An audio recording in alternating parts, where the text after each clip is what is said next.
What's up, guys? We're back with a full slate of MLB action here on Friday, April 11th. We're going to break down every Major League Baseball game on the slate. We're going to look at bets on the side and over-under, and make sure you're checking that pinned comment throughout the day to see if there are any changes as injury news and starters are confirmed. Yesterday, guys, another solid winning day, backing up that 4-1 day with a nice 2-1 day. Was almost a 3-0 day, guys. So close. Right off the bat, we had the under in that Minnesota Twins Kansas City Royals game, under 8.5. That was an easy cash. Not a lot of sweat for us there. In what ended up being a 3-2 game, we had the Blue Jays minus 105. That was a devastating one, guys. They lost that game in extra innings, giving up 2 runs there in the bottom of the 10th after going into that inning leading. So pretty brutal stuff. They do take the loss there. So that's our one loss on the day. But on the NBA side, we did have the Pistons minus 4.5. Eventually a comfortable win there for them against the relatively short-handed Knicks, a team that definitely cannot handle missing any starters or they are in trouble. So a 2-1 day, we'll definitely take it. Obviously, we love that 3-0 day. Slam that like button. Let's see if we can get an undefeated day today, guys. It's free, helps me a ton, shows your appreciation for all the free information that we're putting out every single day. If you're new here, subscribe to the channel. That'll help keep you from missing our daily videos. Comment below with any bets you're looking at today or any other feedback you have for me, and I will personally respond. Quick reminder, all of our videos are sponsored by StumpTheSpread.com. Click the link in the description to go over there and see the top confidence picks from our entire team of experienced cappers. Right now, our premium members are getting daily NBA, NHL, and UFC picks. And Major League Baseball is going absolutely gangbusters over there at the minute, off to a fantastic start to the season. It's been our most profitable sport the last 3 years in a row, and it's looking like that's going to happen once again this season. At StumpTheSpread.com, you'll have access to exclusive free picks, free-to-use bet size calculators, and our premium top confidence picks, which, just for the record, guys, might not always match what you see here in these free YouTube videos. Also, you need to get over there and sign up for our free email newsletter, which will get you free picks straight to your inbox every day and updates on our results. Just make sure to check your spam folder. If you're a huge fan of what we do here every single day, you can sign up for a channel membership by clicking the little join button right below the video. Channel members get exclusive early access to all of my videos and get their names up on screen in every video. But more importantly, you'll get access to our monthly members-only giveaways. We'll be giving away a Stump the Spread hoodie to one random channel member in early April. If we can get to 80 channel members, we'll do 2 giveaways this month. We're right around 61 right now at time of recording. As always, our favorite picks will be in the pinned comment down below. Now let's get into our first game of the day, guys, with the Kansas City Royals going on the road to take on the Cleveland Guardians. The Royals come into this game fresh off a pretty successful series there against the Minnesota Twins. Doesn't get a whole lot better than winning 3 out of 4. Some pretty close games, some very low scoring ones as well. We've finally seen some life there from Bobby Witt Jr., albeit just a sacrifice fly to bring in a run, but it ended up being the difference maker there in the end. So they'll definitely take that. I mean, a 3-2, 4-0, 2-1, and 4-2 game.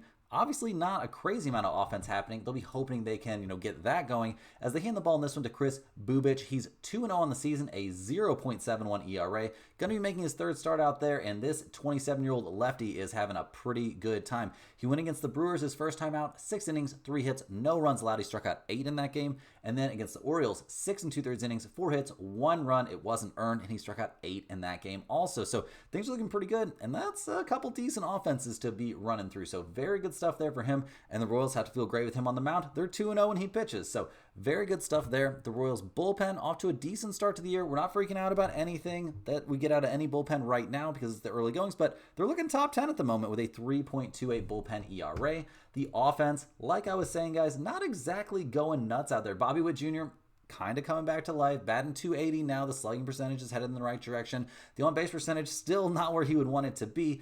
Over the course of the year, the Royals are 23rd in the majors in runs scored, 20th in batting average, and 25th in on-base percentage. So plenty of room for improvement, and I definitely think they will improve here. Now, will that happen against the Cleveland Guardians? Well, we'll see, guys. Cleveland 6-6 on the season thanks to sweeping the Chicago White Sox in a 3-game series there, in Cleveland. So they're going to feel good. They didn't have to travel here. They're going to be handing the ball in this one to Tanner Bybee, who's off to a middling start, we'll say. He's had one really good start, but his last time out, not so great. This is his second time facing the Royals this season. He was very successful in his first start. 5 2/3 innings, 2 hits, 2 walks, 2 strikeouts, gave up 0 runs in that game. So very good stuff, but bro got shelled by the Angels, like absolutely shelled. He went 4 innings, gave up 8 hits, 7 earned runs. he gave up 4 home runs in that game. So lots of room for improvement, needs to bounce back. Obviously, it's a huge bounce back spot. We'll see what he can do out there. We'll see if the bullpen continues to be as good as it's been here in the early goings. I mean, the Cleveland bullpen, no joke, guys. A 2.38 bullpen ERA has them top 5 in the majors here, even in the early going. So we love that. The offense, though, Steven Kwan's been hitting the ball great. He just did a 2-run home run to extend the lead there. Kwan and Jose Ramirez looking like they're going to have to carry the load here, but it's not going so great. They're actually 26th in the majors in runs scored, 26th in batting average as well. So not ideal. Looking at the numbers for this game, the Royals are plus 120. The Guardians are minus 140. We've got a total of 7 out there. The Royals 1-2 on the road, 8-5 to the under. Cleveland 3-0 at home, 7-5 to the under. First up, guys, 7 is not a big number. Don't get me wrong. I would like it a lot better if this was like 7.5. Maybe the little change. I kind of tend to doubt it, but I think the under is extremely live in this game. Even at 7, I think it's pretty good value. In terms of the side, I'm going to be leaning here just a little bit towards the Royals. Obviously, the odds makers expect Bybee to have a huge bounce back. I don't know if that's necessarily going to happen, and we're getting the Royals at plus money, albeit on the road, which isn't their forte, but we haven't seen anything that's really changed my opinion about the Guardians in their slow start. So give me the Royals plus 120 as a small lean. Next up, guys, we're looking at an NL Central showdown. We've got the Pittsburgh Pirates going on the road to take on the Cincinnati Reds. The Pirates come into this game only 5-8 on the season, so that's obviously not the start they hoped for, but they just won 2 out of 3 there at home against the Cardinals, winning that last game 2-1. Has to feel pretty good to win a close one there. So we'll see. We'll see if the Pirates can continue to turn things around, but they're not off to a great start this season. They're hitting the ball to Bailey Falter, who's 0-1 on the year, an 8.10 ERA. A guy you could partially blame for this bad start. He got shelled by the Yankees his last time out, giving up 7 earned runs over 4 innings, including 2 home runs.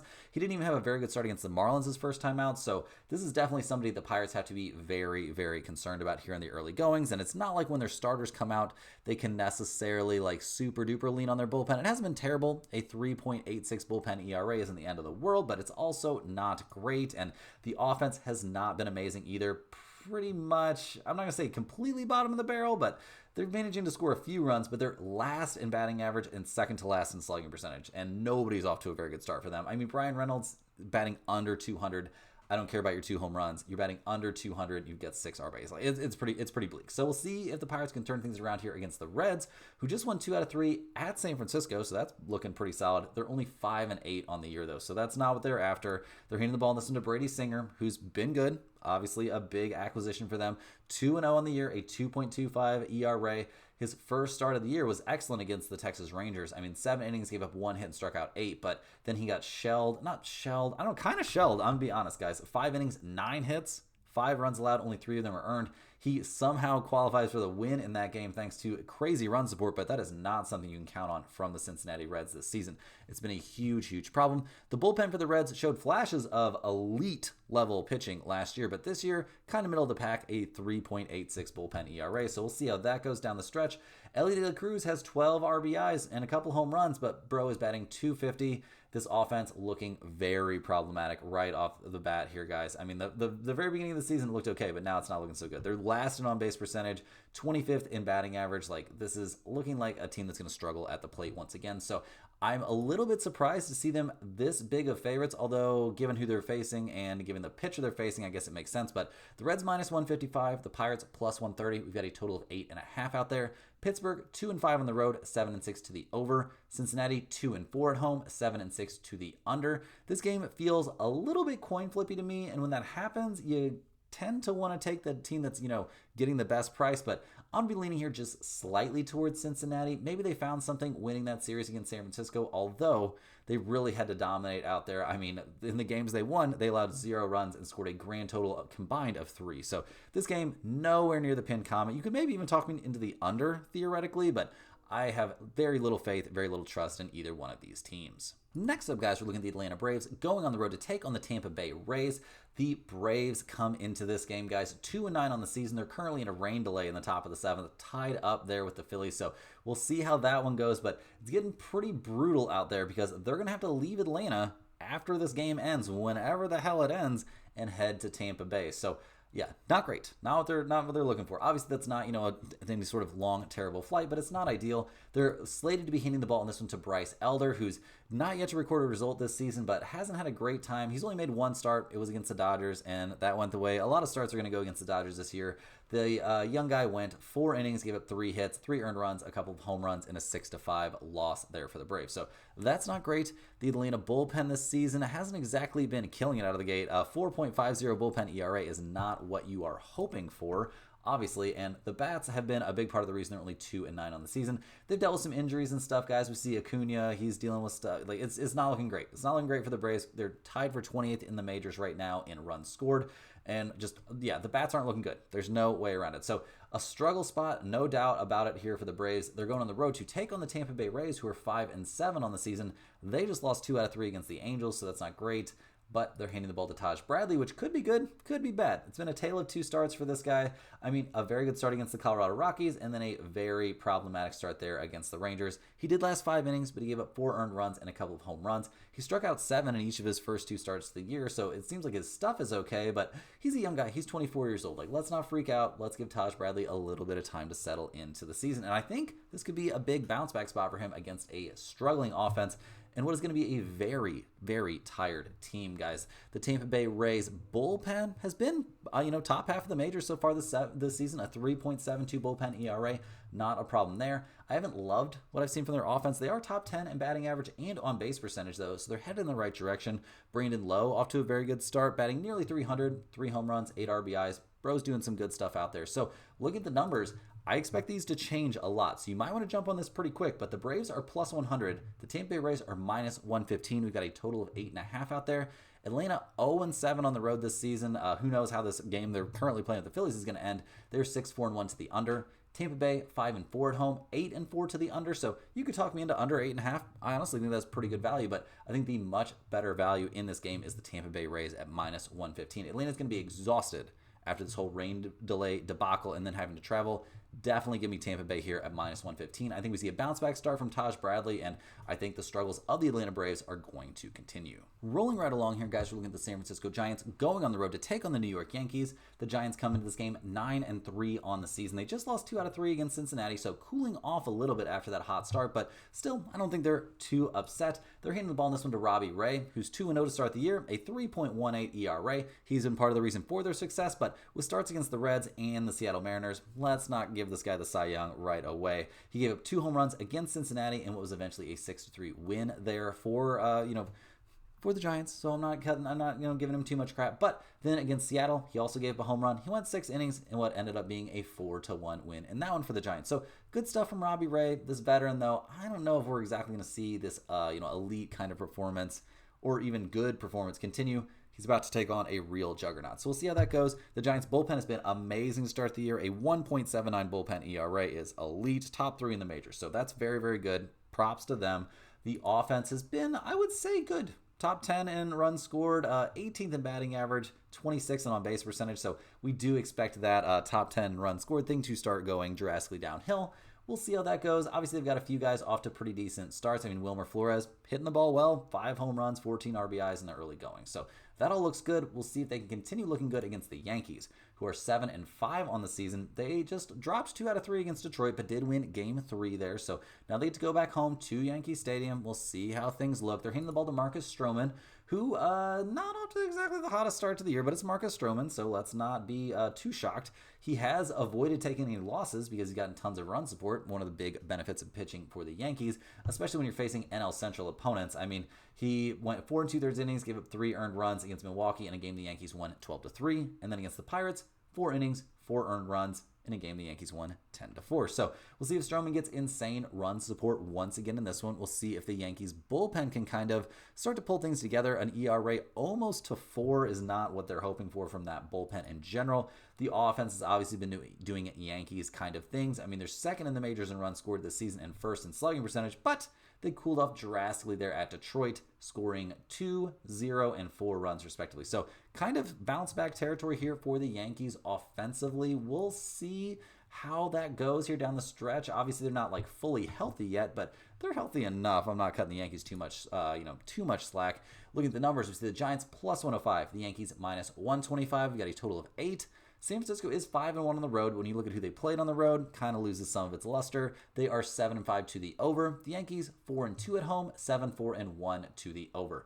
I think over 8 is super live in this game. I also think the Yankees minus 225 is very, very reasonable. I like both of those spots. I don't really trust Stroman that much, but I do think the Giants are a little bit of fake news here in the early going. So I think they're due to do some struggling, and I think the Yankees are due to bounce back after a rough series there in Detroit. So I'm very interested in the Yankees, and I also think there would be plenty of offense in this game, so over 8 is live as well. Rolling right along, guys, we're looking at the Toronto Blue Jays going on the road to take on the Baltimore Orioles. The Blue Jays let us down big time yesterday, pretty tilted there. Yeah, not the story we wanted to be telling right now. But anyway, they do take the loss there. Don't sweep Boston, so I guess we should have, known there would somehow all kinds of weird stuff would end up happening and the sweep wouldn't happen. But whatever. The Blue Jays lose. They're still 8-6 on the season. They're hitting the ball in this one to Bowden Francis. This 28-year-old right-hander has done some good stuff this season. He's 1-1, a 3.18 ERA, and he's been pretty consistent. 6 innings there against Washington, 2 earned runs allowed. He did give up a couple home runs in that game, but it didn't matter.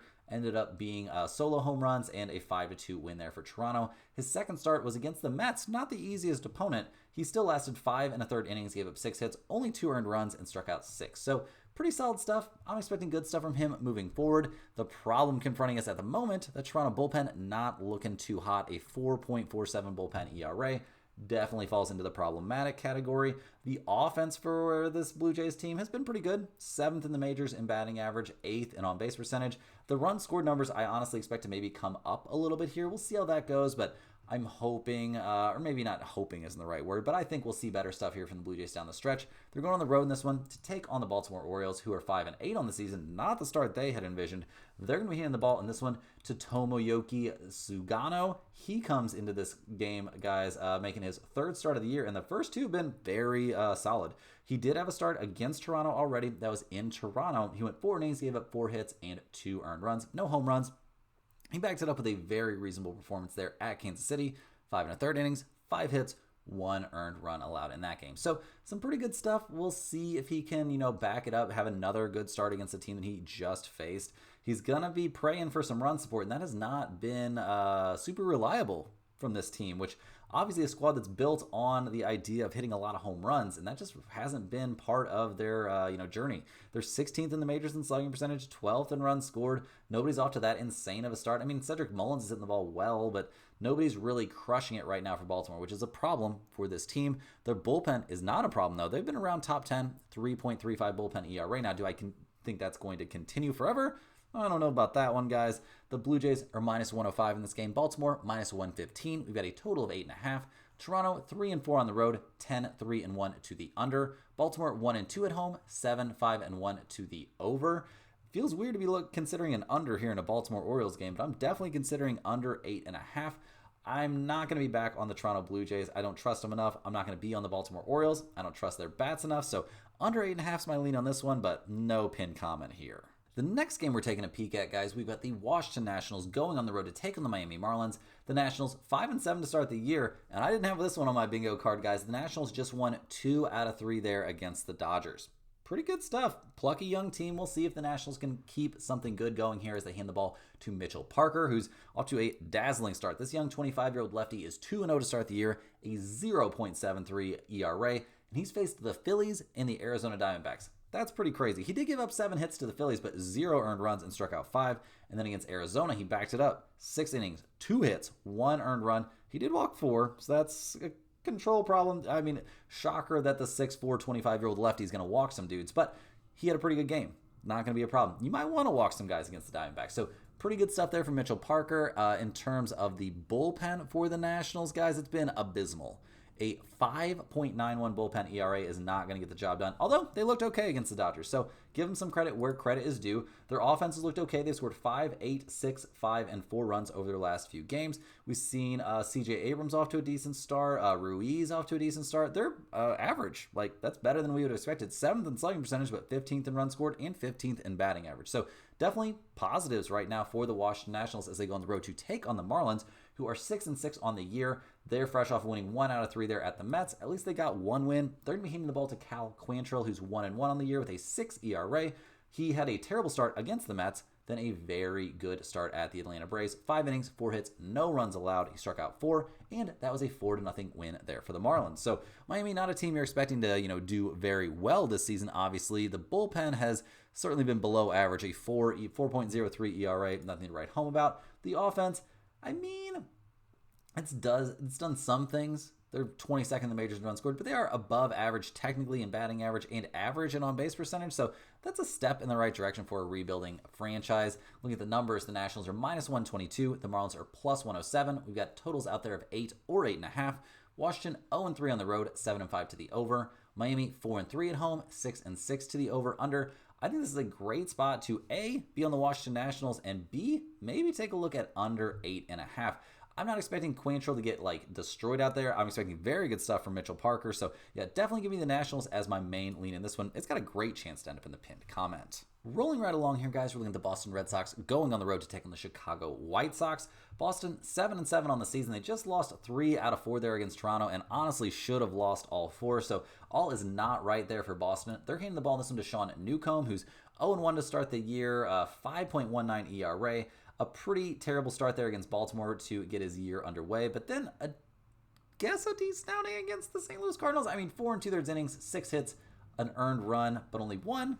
Struck out 5, walked 3. It was a game we eventually saw Boston win in extras, so I guess I'll take that, but it has not been great out there here in the early returns. So we'll see what he can do. We'll see what the bullpen can do. They've been good out of the pen, honestly, top 8, top 10, somewhere in that range. A 3.62 bullpen ERA is fine. The offense has looked good as well. This team just kind of finds a way to lose. I don't know. It's been weird. And their numbers are very much inflated, obviously, by those 2 huge offensive games they put up against the Cardinals. And these are season-long numbers. They get messed up. So, yeah, not an offense that I'm in love with, despite the fact they're 6th in runs scored and 8th in batting average. So we'll see what they can do here against a terrible team in the Chicago White Sox, who are 2-10 on the season. They're already on an 8-game losing streak. This is embarrassing, guys. The MLB needs to step in or something, because this is getting out of control. They're hitting the ball to Davis Martin. He's 0-1 on the season, a 5.73 ERA. He had a good start against the Angels to start the year, but then got shelled by Detroit, giving up 7 earned runs on 9 hits, including 2 home runs over 5 innings of work. So do we expect this 28-year-old to bounce back here? I guess it's possible, but I would say it's far from likely. Also, the White Sox bullpen is trending in the wrong direction after getting off to a pretty good start. Their 3.83 bullpen ERA is amazing, compared to what I think they're going to end up with by the end of the season. So the offense, I don't even want to look at it, guys. They're going to be the worst offensive team in baseball here. Just give them a few more games. Looking at the numbers, the Red Sox -170, the White Sox +145. We've got a total of 8 out there.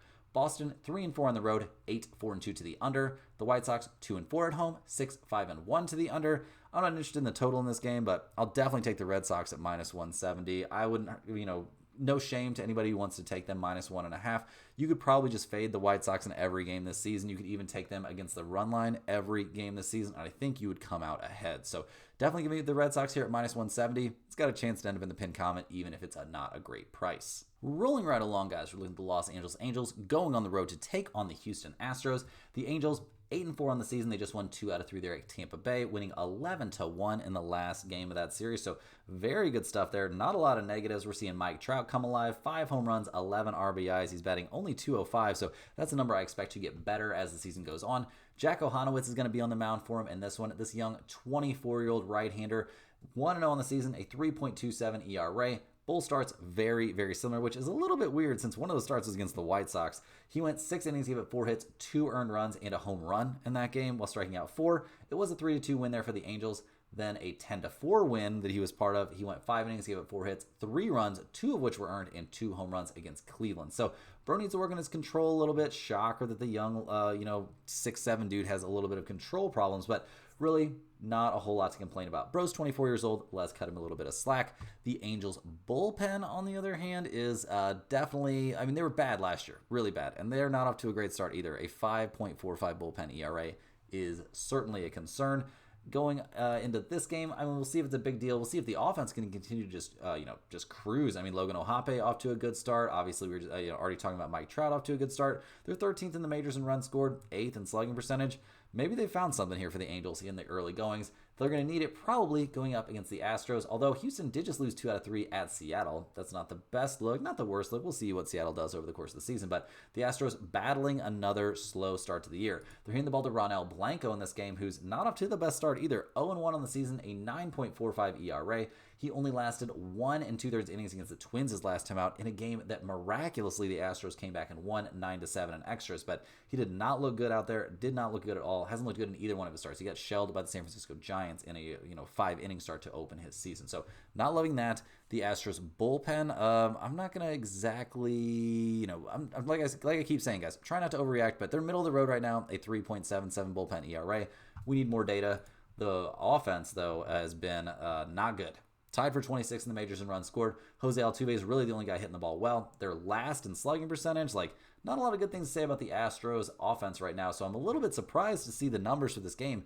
The Angels are plus 122. The Astros are minus 145. We've got totals out there of 8.5 or 9. The Angels are 6-3 on the road, 8-4 to the over. Houston, 2-4 at home, 6-4-2 to the under.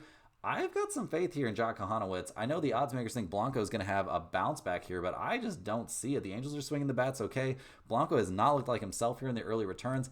Give me the Angels here getting plus money, and I'd be shocked. I wouldn't be shocked if this ends up in the pinned comment. Next up, we're looking at the Detroit Tigers going on the road to take on the Minnesota Twins. The Tigers just won 2 out of 3 against the Yankees after sweeping the White Sox, so good stuff there. They're hitting the ball in this one to young Reese Olson. He's 1-1 on the year, a 5.06 ERA. A questionable start against the Dodgers to start his year, but then kind of got back on track. I mean, he gave up 7 hits and 2 earned runs to the White Sox, so it's not going in the dominant category at all, but we'll see what they can do here down the stretch, or what he can do here down the stretch. The Tigers bullpen, guys, obviously, not up to the best start. A 4.21 bullpen ERA has them below average in the majors. This offense is doing some things, though. They're 8th in runs scored, 5th in batting average, 7th in on-base percentage, and they're a top 4 slugging percentage team in the majors. We've seen Kerry Carpenter off to a good start, Zach McKinstry off to a pretty good start, so we'll see. Maybe this offense has a little bit more pop this season. They're going on the road to take on the Twins, who just lost 3 out of 4 at Kansas City. Not the easiest place to play, but maybe not the toughest at the moment, so I'm not going to excuse that. They're handing the ball to very young David Festa. We'll see what we get out of him this season. Last year, I don't know. I want to give the kid the benefit of the doubt, but it didn't necessarily look incredible. He went 2-6. The ERA was almost all the way up to 5. The walk-to-strikeout ratio wasn't horrendous, I suppose, but yeah, not somebody that I'm super, super high on. We'll see what he does here in the early goings. We'll see if the Twins' bullpen can continue to be this good. They're overachieving right now, a 2.64 bullpen ERA. The offense, it's been pretty below average, I'm going to be honest. 27th in batting average, 23rd in runs scored. Harrison Bader got off to a hot start, but he's all the way down to batting 243 on the season. So, yeah, I'm not really feeling it right now for the Twins. It's not looking great. They're, getting some respect here. This game listed as a coin flip. Detroit 108, Minnesota 107, minus 107. We had a total of 7.5. Detroit's only 2-4 on the road. They're a slight over team. Minnesota 1-2 at home, and they are a slight under team. So this is a truly coin flippy kind of game, guys. But I'm going to take the veteran 25-year-old in this one, in Reese Olson, as opposed to taking David Festa. So give me the Tigers at minus 108 as a small lean, but not a pin comment play for me. Next up, guys, we're looking at the Philadelphia Phillies taking on the St. Louis Cardinals. The Phillies 8-3 on the season. They are a part of that. Oh my God, they just restarted that game. It's 10:46 right now. There are going to be some tired Phillies and some tired Atlanta Braves tomorrow. So we'll see how that all works out. But they're back underway. They're in the top of the 8th there with Atlanta with things tied up at 1 apiece. So we'll see what happens. See if they can pull out the series win there against the Braves. Obviously, an 8-3 start, not a problem. But if you're the Phillies, that's kind of what you expect. You're supposed to be one of the best teams out there. They're giving the ball to Aaron Nola. Hasn't really been helping him too much. He's 0-2 on the year, a 6.35 ERA. Kind of got knocked around by Washington, giving up 5 earned runs. He did maybe better against the Dodgers, but still in a loss there for for him and for the Phillies. 6 innings, 7 hits, 3 earned runs, and he's given up 2 home runs in each of his first 2 games. That is problematic, guys. That is certainly problematic. The Phillies bullpen, which was probably their biggest Achilles heel last year, a 4.41 bullpen ERA right out of the gates. Not a lot of improvement in the early returns. We've seen Kyle Schwarber get off to a hot start, but he's cooling off a bit. They're 13th in the majors in runs scored, but 4th in batting average and 1st in on-base percentage. So maybe this offense is going to be dominant again, but we don't really know quite yet. So we'll see what they do here on the road against the St. Louis Cardinals, who just got swept by the Boston Red Sox and then lost 2 out of 3 there at the Pittsburgh Pirates. So not ideal. Not ideal. They're going to be handing the ball in this one to Andre Palante, who's 1-0 on the season, a 3.86 bullpen or 3.86 ERA. He comes into this game, been very consistent out of the gates, guys. Started against the Twins, 5 innings, 4 hits, 2 earned runs. Then against Boston, 4 1/3, 4 hits, 2 earned runs in that one. So you can kind of put the kid down for not a super deep outing and probably 2 earned runs. So we'll see what goes on there. We'll see if the Cardinals bullpen can improve from where they're at right now. It's been pretty brutal, a 4.94 bullpen ERA in the early goings. We're not overreacting, but it doesn't look great. Brendan Donovan's having a good time at the plate so far, and the Cardinals are 3rd in the majors in runs scored, 2nd in batting average, and 2nd in on-base percentage, but we'll see. I mean, they're coming off of a 2-1 loss at the Pirates, so maybe they've got to bounce back in them. Maybe Aaron Nola won't be great. Maybe the Phillies will be tired. That's kind of the angle if you're looking to back the Cardinals, who are plus 120 in this game. The Phillies are minus 135. We've got a total of 7.5. The Phillies are 3-2 on the road, 7-4 to the over. The Cardinals 4-2 at home, 9-2-1 to the over. I'll back the Cardinals just a little bit in this one, just because I think the Phillies are going to be pretty tired after playing, a long rain-delayed game there the night before. So give me the Cardinals as a small lean, but no pin comment in this one. Next on the docket, we're looking at the Colorado Rockies going on the road to take on the San Diego Padres. The Rockies 3-9 to start the year. They just won 1 out of 3 there against Milwaukee, which they did win their last game, 7-2. So I'm sure they're feeling better about that at least a little bit. They're hitting the ball in this one to German Marquez, who's 0-1 to start the year. A 2.45 ERA, though, looks pretty good. He had a great start at the Phillies to open his year. 6 innings, 4 hits, no runs allowed. It was eventually a 6-1 loss there for the Rockies. And then against the Athletics, things did not go as well. He walked 6, gave up 4 runs. 3 of them were earned. It just was not a very good outing. So we'll see what this 30-year-old veteran out of Venezuela can do in this one. I'm not exactly going to hold my breath for an amazing performance. And the Rockies bullpen is already worst in the majors right now, a 6.53 bullpen ERA. The offense, while they did put up 7 runs in their last game, is dead last in the majors in runs scored and 20th in on-base percentage. So not expecting miracles there as they go on the road to take on the San Diego Padres, who are 10-3 to start the year. They just won 2 out of 3 against the Athletics. They're giving the ball in this one to Nick Pivetta, who's 1-1 to start his year, a 2.70 ERA, not the end of the world. A great start against the Atlanta Braves, guys. He went 7 innings, gave only a single hit and struck out 4 while walking 0 and giving up no runs. But then against the Cubs, it was at Wrigley Field, wasn't his best effort. 3 innings, 6 hits, 3 earned runs, including a home run in that game. So Bro's definitely in a little bit of a bounce back spot. He's back at home, which seems to be his comfort zone, generally speaking. So I expect him to be a little bit better out there. And even if he's not, the Padres bullpen has been the best in the majors to start the year. A 1.65 bullpen ERA there for the Padres. The offense has also been very reasonable, guys. Top 10 in runs scored, 1st in batting average, 5th in on-base percentage. They've got Jackson Merrill off to a hell of a start, batting .378, 3 home runs, 10 RBIs. So very good stuff there for the Padres. No surprise here. They're massive favorites at minus 220. And guys, I think this is one of those spots we actually want to take a look at taking the Padres at minus 1.5. I mean, they are the better team by a light year margin, and especially in this, specific situation, it makes me feel even better about them given who they're facing. And they're plus 114. You all the way up to plus 114 if you shop around a little bit, if you take the Padres minus 1.5. So I think that's definitely on our radar in this game. I'm expecting a better effort there for the Padres at the plate, and I think we could see a blowout win for them. Next up, guys, we're looking at the Texas Rangers going on the road to take on the Seattle Mariners. The Rangers come into this game 9-4 on the season. They just lost 2 out of 3 there at Wrigley Field, but won the last game 6-2. So they'll take it. Seager hitting a couple home runs, definitely helpful there. They're hitting the ball in this one to Jacob deGrom, who has yet to figure in a decision, but is sporting a 3.38 ERA. A dazzling start that filled everyone with hope there against Boston. 5 innings, 2 hits, no runs, and striking out 6. But then against Tampa Bay, gave up 8 hits over 5 2/3 innings, gave up 4 earned runs and 2 home runs. Luckily, he got tons of run support there, and eventually, we see the Rangers get the 6-4 win. So we'll see what he's got left in the tank here. We'll see what the Rangers bullpen looks like. Also, they've been bottom half of the league, guys, a 4.13 bullpen ERA. The offense has looked okay at times, but not great. 24th in batting average, 28th in on-base percentage, so we don't necessarily love what we're seeing there as they go on the road to take on the Mariners, who just won 2 out of 3 there against Houston. That's cool, but Bliss going to have surgery out the next 4 to 5 months. That does not look as cool. They're hitting the ball in this one to Bryce Miller, who's 0-2 to start the year, a 5.73 ERA. He's a young guy. He could bounce back a little bit, but getting knocked around by the A's and then getting knocked around by the Giants is not the start to the season that Mariners fans would have asked for from him. The bullpen continues to be good, though. A 3.11 bullpen ERA that's trending in a good direction. is definitely a positive for the Mariners, whose bats have looked better than last season, but not great. They're still 29th in batting average, but they're 21st in runs scored, 19th in on-base percentage. Maybe things are headed in the right direction. The odds makers have the Mariners at plus 110, the Rangers at minus 130. We've got a total of only 6 in this game. The Rangers are 3-3 on the road, 8-5 to the under. Seattle 5-5 at home, 7-4-2 to the under. I don't really have it in me to take under 6.5. And to be honest, I don't really have it in me to be on either side in this game in a major way. I guess give me a little taste of the Seattle Mariners plus 110 at home with Bryce Miller on the mound to maybe bounce back here, but no real play in this one for me. Rounding into the home stretch here, guys, we're looking at the New York Mets going on the road to take on the Sacramento Athletics.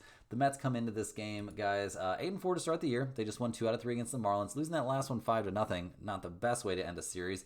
They're hitting the ball to Griffin Canning, who's 0-1 with a 2.79 ERA.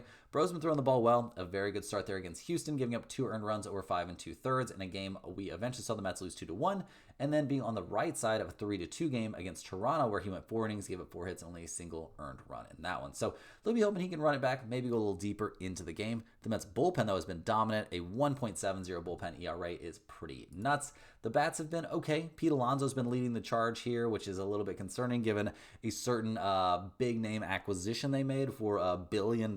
So we'll see how that goes. 18th in the majors in runs scored and 22nd in batting average. Not what they had in mind. They're taking on the Athletics, who just won 1 out of 3 against the Padres. So cool, but at 5-8 on the season and playing your year out as basically a vagabond franchise out there in Sacramento, probably not a great feeling. They're hitting the ball in this one to JP Sears, who's 1-1 on the year, a 3.46 ERA.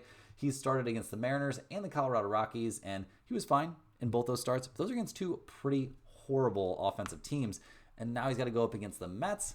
That probably isn't a great look, and the odds makers, I mean, I don't know. We'll see what they think. The offense for the A's has been good, though, above average, which is kind of nuts. Jacob Wilson off to a good start. Tyler Soderson off to a good start as well.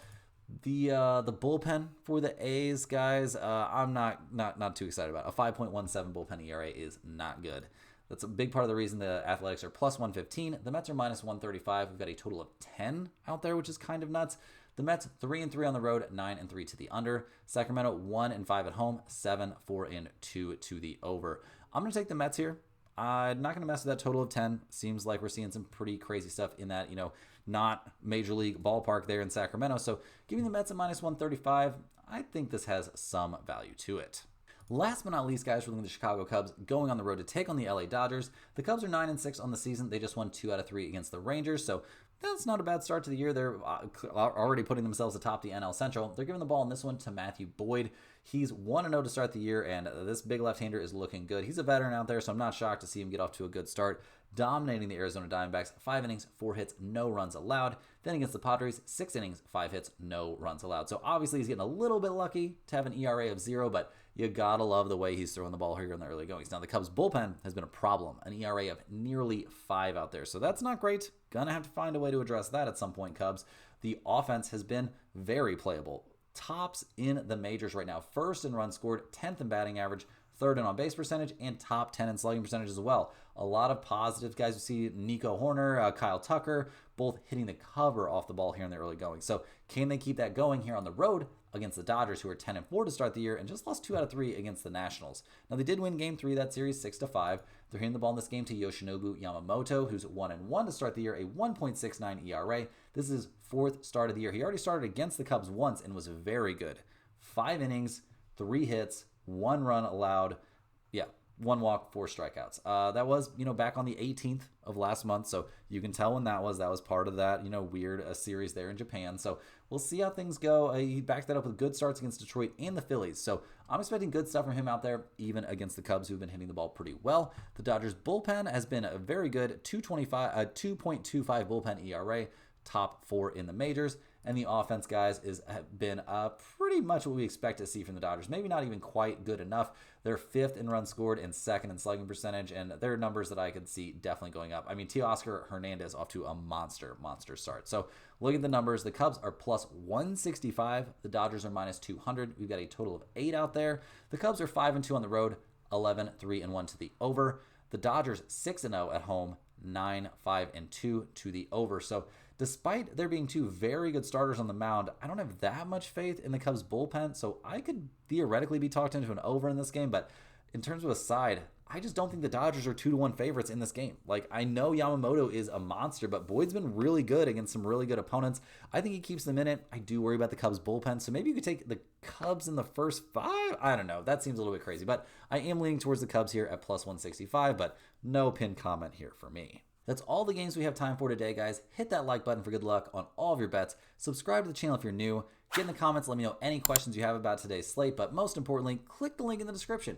Get over to stumpthespread.com, get on that free email list, check out our free picks over there, check out all the cool tools and stuff we have available for you guys. It's much appreciated and it'll help you out a ton. Thanks for watching, and we will see you guys tomorrow for more sports betting action.